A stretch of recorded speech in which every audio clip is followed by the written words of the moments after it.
All right, well, let's kick off with energy first and those electricity prices which are biting into household and business budgets right across Australia. Today, Energy Minister Josh Frydenberg had an announcement to put more power with the customer.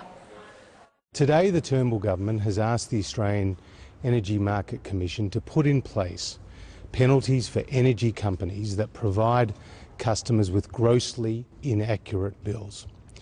We have also asked the Australian Energy Market Commission to make a rule change so that energy companies will have to accept customer reads of their own meters.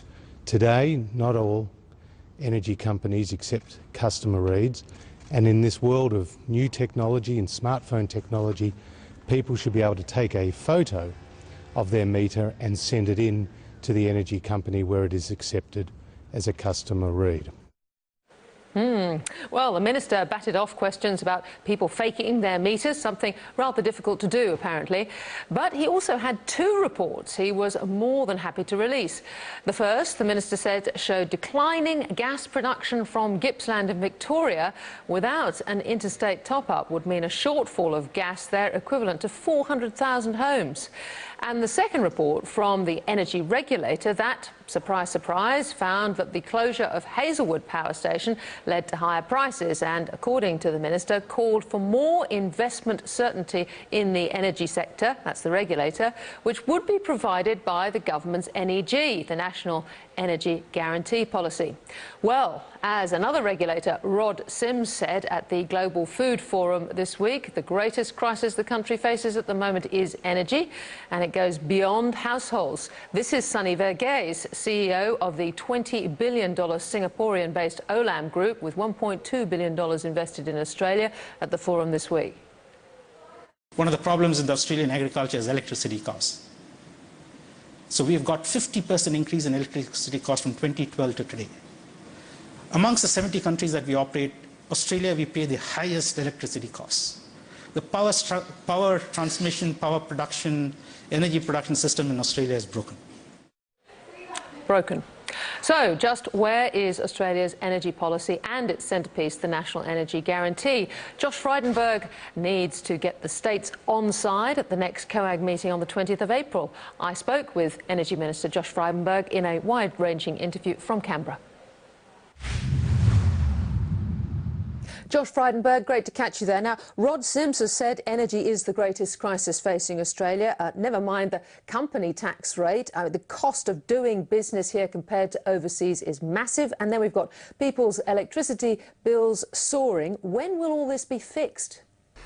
Well, Rod Sims is right to focus on energy affordability as key to business competitiveness and the strength of the Australian economy. And as you know, we've faced a range of challenges in the energy sector as it undergoes the most significant transformation in more than a century, with more renewables coming into the system, as well as gas prices increasing as we export more of our gas, as well as large coal-fired power stations like Northern and Hazelwood both closing. So we are taking steps right now to reduce the pressure on power prices. They are working, including our interventions in the domestic gas market, and the ACCC has pointed to substantial falls in gas as a result. Well, if we go to those electricity prices, we're seeing wholesale prices falling. How much of this is due to the government's gas intervention and how much due to renewables? Well, there are two different things happening at the same time. In terms of gas, we've insured more than 70 petajoules of gas that would have otherwise gone for export coming into the domestic market. And when you consider that 1 petajoule of gas, Ticky, is enough to power Wollongong or Warrnambool for a whole year, that's a lot of extra gas. So I think that intervention's working. When it comes to the wholesale price, and particularly the forward curve for generation costs, they're coming down as more renewables come into the system, and they have been supported under the renewable energy target.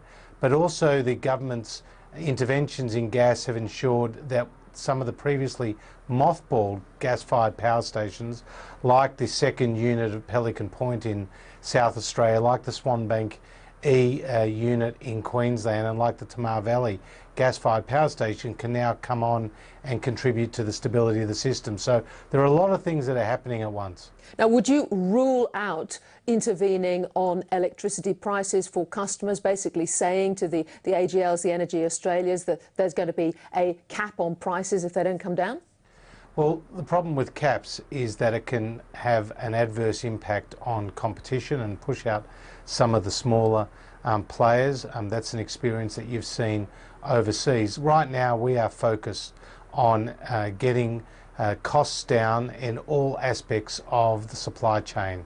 The networks are about half of a household energy bill, and as I was about to say earlier, what we've done is passed legislation through the Parliament to stop the networks appealing the decisions of the independent Australian energy regulator. Now, if the Labor Party had done that, they would have saved households $6.5 billion in energy costs. The gas work, the gas market intervention, the work that we're doing with retailers to ensure that they can compare their offerings more readily, that's saving customers hundreds of dollars a year. So we are doing lots of different things that are making a difference, as well as the National Energy Guarantee, which is our longer-term solution to the energy situation.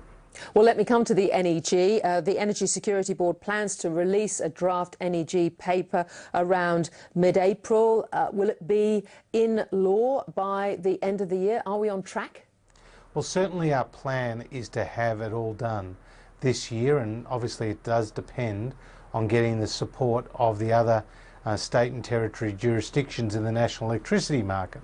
That is the difficulty What are the chances of that, Minister?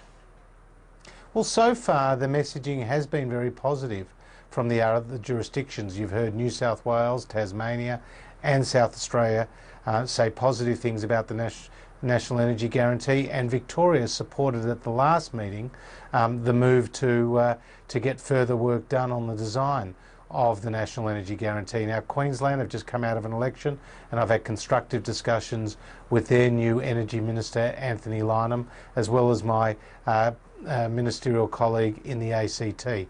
So we are awaiting the design detail from the Energy Security Board, but the National Energy Guarantee does offer us a unique opportunity to integrate energy and climate policy and to give the industry the investment certainty that it so desperately needs. Well, I noticed, for example, the Victorian Energy Minister, Lily D'Ambrosio, she says we won't be signing up to anything that undermines Victoria's nation-leading renewable energy and climate change policies. Is that still going to be possible?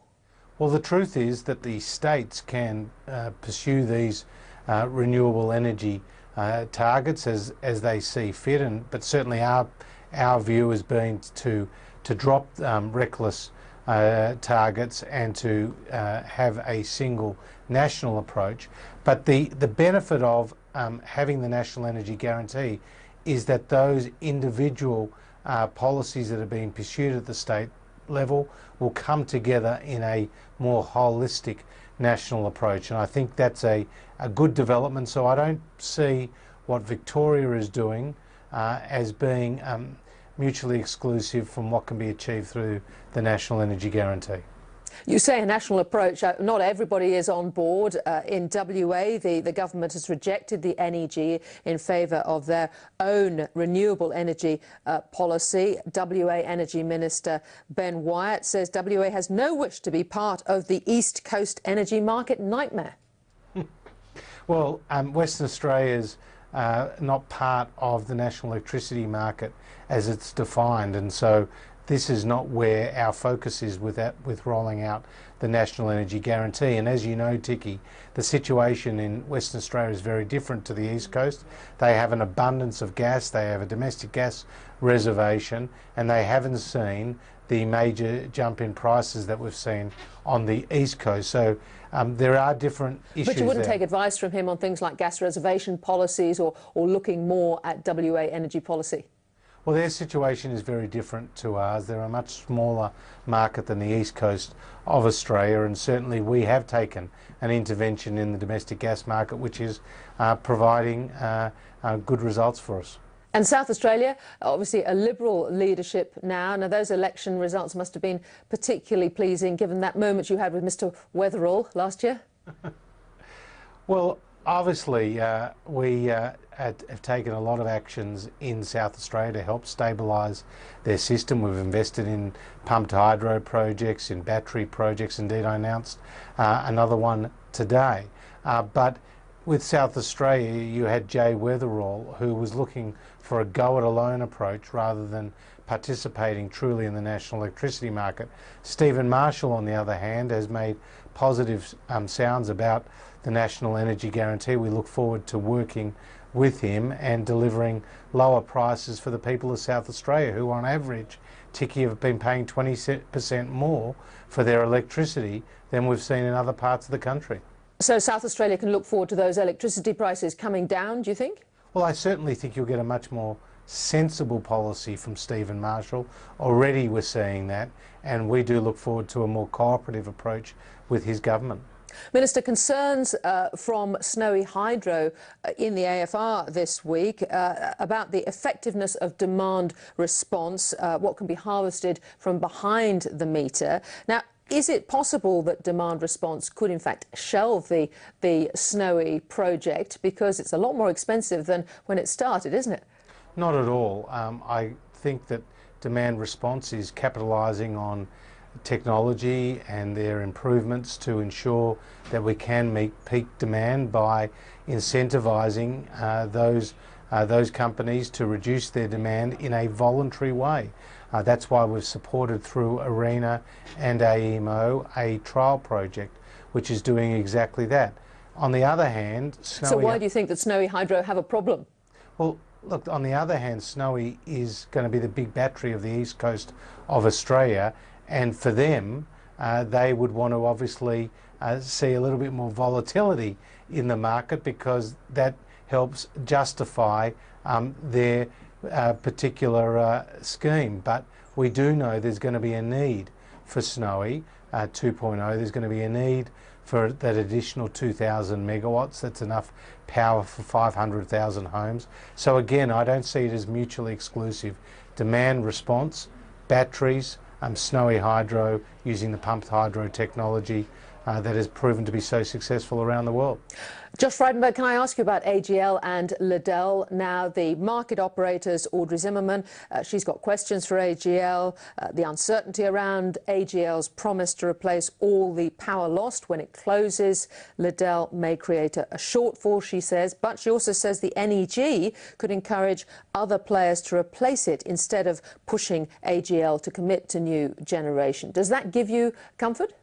Well, certainly the emphasis on the National Energy Guarantee as a way to solve challenges like the closure of Liddell and others like it is an important tick for the National Energy Guarantee, and it should encourage other states and territories to get behind this important reform, because it will combine the need for increased reliability and dispatchable power in the system, as well as a consistent emissions reduction trajectory, which is consistent with our Paris Treaty obligations. So I think that that is an important takeout of AEMO's report to the government. But at the same time, what the Australian Energy Market Operator has done is underline the importance of getting sufficient dispatchable power into the system should Liddell close in 2022. This vindicates the Turnbull government's concern about the closure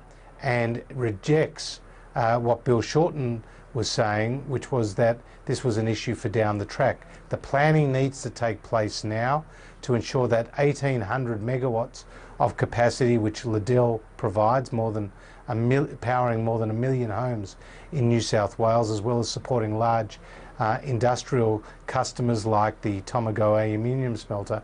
We do need to ensure sufficient dispatchable power should Liddell close in 2022.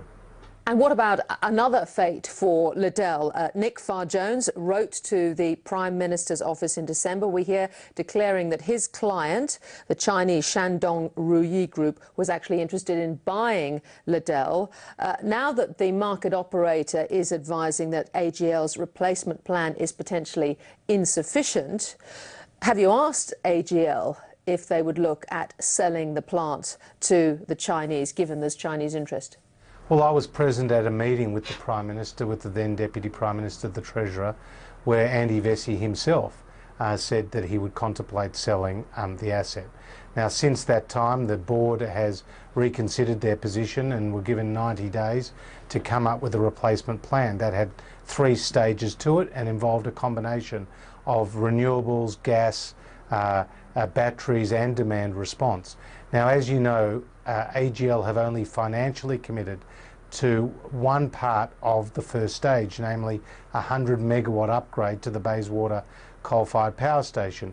What we would like to see is AGL financially commit to those other stages, because that would give more comfort to the market operator, give more comfort to the government that should Liddell close, that there would be this replacement dispatchable power. Now, obviously, there are other means to do that. But given it doesn't look like that they're going to do that, would you not re-ask AGL to look at selling Liddell, which is obviously what Nick Farr-Jones would like you to do? Well, let's see if there is a serious proposal put on the table to acquire Liddell. I have said publicly that I would be pleased for Liddell to be sold by AGL to another owner.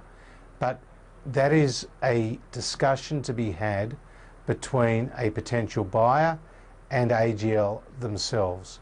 That would be a commercial decision.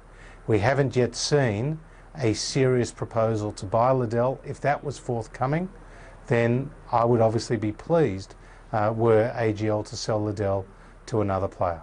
And you might put a bit of pressure on AGL to consider it? Well, it's for the 2 parties to come together, and let's see a serious proposal come forward first. Minister Josh Frydenberg, great to talk to you. Thank you very much. Lovely to be with you, Ticky. After the break, why the great global accounting monopoly is under threat. I speak with author Professor Ian Gow on his new book, The Big Four.